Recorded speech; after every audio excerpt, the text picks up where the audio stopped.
भगवान श्री कृष्ण की छठी में आखिर कौन सी 3 गलतियां करने से बचें? प्यारे दर्शकों, आज की इस वीडियो के माध्यम से हम जानेंगे कि भगवान श्री कृष्ण की छठी के दिन यह 3 गलतियां करने से बचेंगे तो श्री कृष्ण की आपके घर में अति कृपा करेंगे। अगर आप इस चैनल में नए हैं तो अपने चैनल कलयुग टॉक्स को सब्सक्राइब करें और वीडियो को लाइक करना ना भूलें। तो चलिए कथा प्रारंभ करते हैं। भगवान श्री कृष्ण की छठी यानी उनके जन्म के छठे दिन की पूजा, जिसे छठी या छठी माता भी कहते हैं, उसका आध्यात्मिक और सांस्कृतिक महत्व बहुत गहरा है। इस दिन बच्चे के भविष्य, उसके संस्कार और परिवार की सुख समृद्धि के लिए प्रार्थना की जाती है।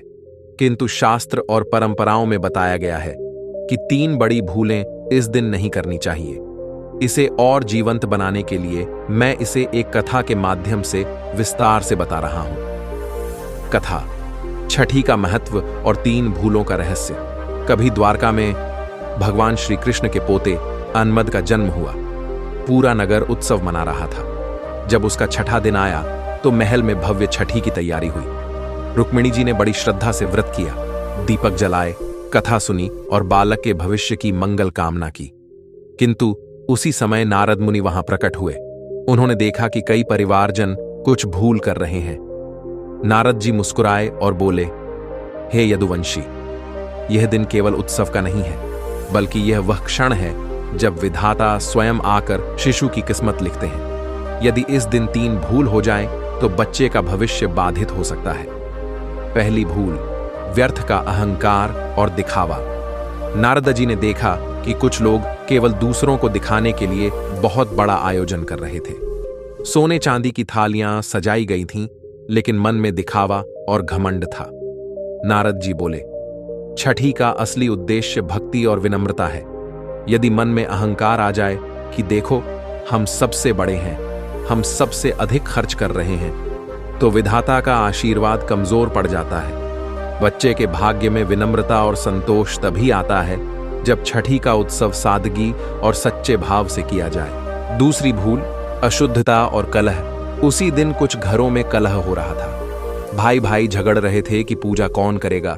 बहुएं बहस कर रही थीं कि किसका योगदान ज्यादा है। पूजा का स्थान भी अशुद्ध पड़ा था। नारद जी ने समझाया, जिस घर में छठी पर झगड़ा, गाली या अशुद्धता होती है, वहां देवियां और छठी माता रुष्ट हो जाती हैं। शिशु का भविष्य वहीं से असंतुलित होने लगता है। यह दिन तो शांति और पवित्रता का है।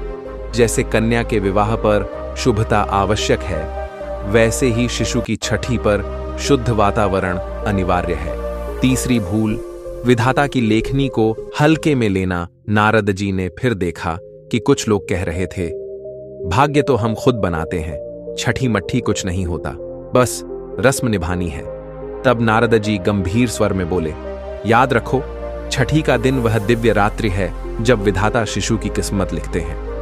अगर इसे केवल औपचारिकता मानकर हंसी में उड़ाया तो वह भाग्य संरचना अधूरी रह जाती है। श्रद्धा और विश्वास से किया गया पूजन ही विधाता को आह्वान करता है कि वे शिशु के जीवन में बुद्धि, स्वास्थ्य और सौभाग्य अंकित करें।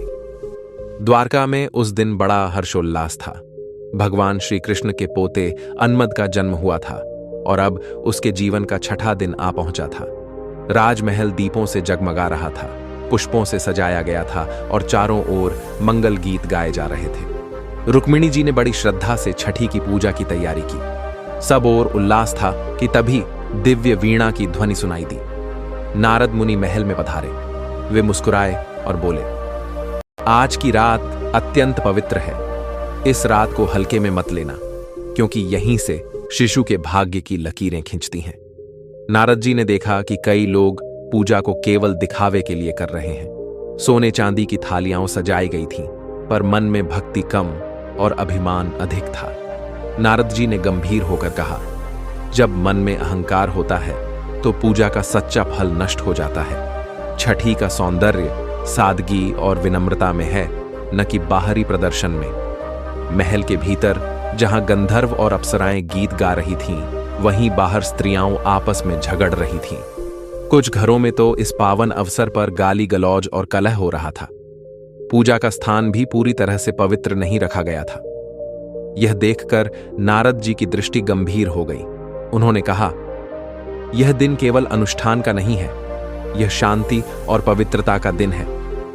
जिस घर में इस अवसर पर झगड़ा और गंदगी रहती है, वहां शुभ फल कभी स्थायी नहीं हो पाता। माता का आशीर्वाद तभी मिलता है जब वातावरण शुद्ध और मन निर्मल हो। लोग यह सुनकर चुप हो गए। उनके हृदय में यह भावना उत्पन्न हुई कि सचमुच बच्चे का भविष्य केवल पूजा की थालियों से नहीं, बल्कि घर की एकता और शुद्धता से सुरक्षित होता है। रात्रि और गहरी हो गई। दीपकों की ज्योति चमक रही थी और विधाता की प्रतीक्षा की जा रही थी। तभी कुछ लोग हंसते हुए कहने लगे, भाग्य भाग्य कुछ नहीं होता, ये सब रस्में हैं। आदमी का भाग्य तो वह स्वयं गढ़ता है। नारद जी ने यह सुना तो उनका स्वर गंभीर हो गया। वे बोले, यही सबसे बड़ी भूल है। इस रात को साधारण मत समझो। यही वह घड़ी है जब स्वयं विधाता आकर शिशु की किस्मत लिखते हैं। यदि तुम श्रद्धा और विश्वास नहीं रखोगे तो वह लेखनी अधूरी रह जाएगी और जीवन का मार्ग टेढ़ा हो जाएगा। लोग भयभीत हो उठे। सबने एक स्वर में कहा कि वे इस अवसर को मजाक न समझेंगे और पूरे मन से श्रद्धा और विश्वास रखेंगे। उसी समय आकाश से दिव्य स्वर गूंजा। जहां भक्ति, शांति और विश्वास है, वहीं भगवान कृष्ण और छठी माता का आशीर्वाद उतरता है। महल दिव्य प्रकाश से भर उठा और सबने अनुभव किया कि यह केवल उत्सव नहीं, बल्कि भाग्य का आरंभ है। द्वारका नगरी में उल्लास का वातावरण था। भगवान श्री कृष्ण के पोते अन्मद का जन्म हुआ था और उसके जीवन का छठा दिन आ पहुंचा था। महल को दीपों और पुष्पों से सजाया गया। स्त्रियां मंगल गीत गा रही थीं और वातावरण में एक अद्भुत पावनता छा गई थी। रुक्मिणी जी ने श्रद्धा और भक्ति से छठी की पूजा की तैयारी की। तभी दिव्य स्वर के साथ नारद मुनि वहां प्रकट हुए। सभी ने उनका आदर किया और वे मंद मुस्कान के साथ बोले, यह रात साधारण नहीं है, यह वही घड़ी है जब विधाता स्वयं शिशु की किस्मत लिखने आते हैं। परंतु सावधान, यदि मनुष्य इस अवसर पर भूल कर बैठे तो उसका असर पूरे जीवन पर पड़ता है। नारद जी ने इधर उधर दृष्टि डाली और देखा कि कई लोग पूजा को केवल दूसरों को दिखाने के लिए कर रहे थे। सोने चांदी की थालियां, रेशमी वस्त्र और भारी सजावट थी, परंतु श्रद्धा का भाव कम था। नारद जी ने गंभीर स्वर में कहा, जहां पूजा भक्ति से नहीं बल्कि दिखावे और अभिमान से होती है, वहां देवियां रुष्ट हो जाती हैं। यह दिन सादगी और समर्पण का है, इसे बाहरी प्रदर्शन से मलिन मत करो। सभी लोग उनकी बात सुनकर झुक गए, परंतु कुछ के मन में फिर भी अहंकार छिपा रह गया। इसी बीच उन्होंने देखा कि महल के बाहर कुछ स्त्रियां आपस में कटु शब्द बोल रही थीं और पूजा स्थल भी पूरी तरह से शुद्ध नहीं रखा गया था। वातावरण में एक हल्की सी कलह और अशुद्धि की छाया थी। नारद जी ने गहरी सांस लेते हुए कहा, जिस घर में इस पवित्र अवसर पर झगड़ा, गाली गलौज और अशुद्धि रहती है, वहां छठी माता का आशीर्वाद स्थायी नहीं होता। यह दिन तो प्रेम और पवित्रता का है। यदि तुम शांति और स्वच्छता का ध्यान नहीं रखोगे तो शिशु का भविष्य भी अशांत और अस्थिर हो सकता है। उनकी वाणी सुनकर सब लोग शांत हो गए और घर घर में सफाई और मेल मिलाप का वातावरण बनने लगा। रात्रि और गहरी हुई। दीपकों की ज्योति टिमटिमा रही थी और सब लोग उस क्षण की प्रतीक्षा कर रहे थे जब विधाता बालक की किस्मत लिखेंगे। तभी कुछ लोग हंसते हुए बोले, भाग्य भाग्य कुछ नहीं होता, ये सब केवल पुरानी रस्में हैं। असली भाग्य तो मनुष्य स्वयं अपने परिश्रम से लिखता है। ये सुनकर नारद जी का चेहरा गंभीर हो गया।